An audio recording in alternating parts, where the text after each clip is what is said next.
L'Organisation des Nations Unies pour l'alimentation et l'agriculture FAO veut appuyer la mécanisation de la filière riz en Côte d'Ivoire. À cet effet, des experts seront formés en décembre 2022 pour renforcer les capacités des acteurs locaux en vue de la mise en place d'une stratégie nationale. L'objectif final est d'impliquer la chaîne de valeur de la filière dans l'élaboration des enjeux pour une transformation industrielle de la production risicole.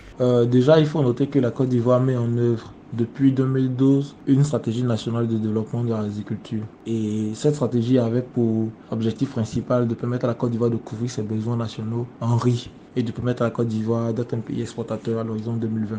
La mise en œuvre de cette stratégie a permis à la Côte d'Ivoire d'avoir des résultats assez probants et assez importants sur la filière riz. Et a permis également à la Côte d'Ivoire de mettre en place tous les fondamentaux pour le développement de sa filière.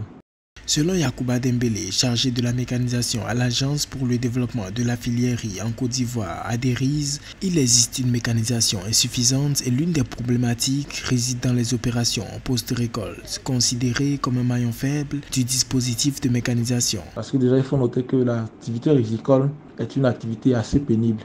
Et donc la réduction de la pénibilité du travail passe essentiellement par le développement de la mécanisation. Également, la modernisation, la transformation structurelle de cette filière riz-là passe également par la résolution d'un grand défi qui est celui de la mécanisation. Et au niveau même de la Côte d'Ivoire, il y a eu déjà le développement de l'initiative des petites et moyennes entreprises de promotion des services de mécanisation, appelée communément PMER. Donc cette initiative-là viendra encore renforcer les efforts de l'ADERI, les efforts de l'État de Côte d'Ivoire pour permettre à la Côte d'Ivoire de pouvoir, on va dire, être autosuffisante.